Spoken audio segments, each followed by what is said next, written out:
दोस्तों ये वीडियो बहुत ही इंपॉर्टेंट होने वाली है विंडो 11 एक्टिवेशंस की मालूमात को लेके। तो चलें शुरू करते हैं। सबसे पहले माई कंप्यूटर पर राइट क्लिक करें तो आपके पास सिस्टम अबाउट का डायलॉग बॉक्स ओपन हो जाएगा। यहाँ पर हमारे पास सिस्टम और विंडोज़ के बारे में तमाम स्पेसिफिकेशन है। जस्ट कॉपी के बटन पर हम अगर क्लिक करें तो इसको कॉपी करके कहीं भी पेस्ट कर सकते हैं हम।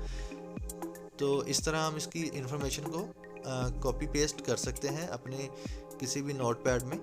तो इसके बाद अगर हम देखें तो हमारी प्रोडक्ट की एक्टिवेशन है, इसके ऊपर हम अप्लाई कर देंगे तो इसका डायलॉग बॉक्स हमारे पास ओपन हो जाएगा। बेसिकली ये सिस्टम एक्टिवेशन है। तो अगर हम देखें तो हमारी जो विंडो है वो एक्टिव है।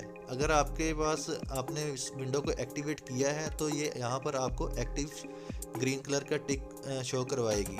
अगर आप अपनी विंडोज़ की जो रजिस्टर्ड की है आप उसको चेंज करना चाहते हैं तो आप यहाँ पर माइक्रोसॉफ्ट ने ऑप्शन दी है, आप इसको चेंज कर सकते हैं यानी कि अपग्रेड कर सकते हैं। और यहाँ पर नेक्स्ट के बटन पर जैसे ही आप क्लिक करेंगे तो आपकी प्रोडक्ट की चेंज हो जाएगी।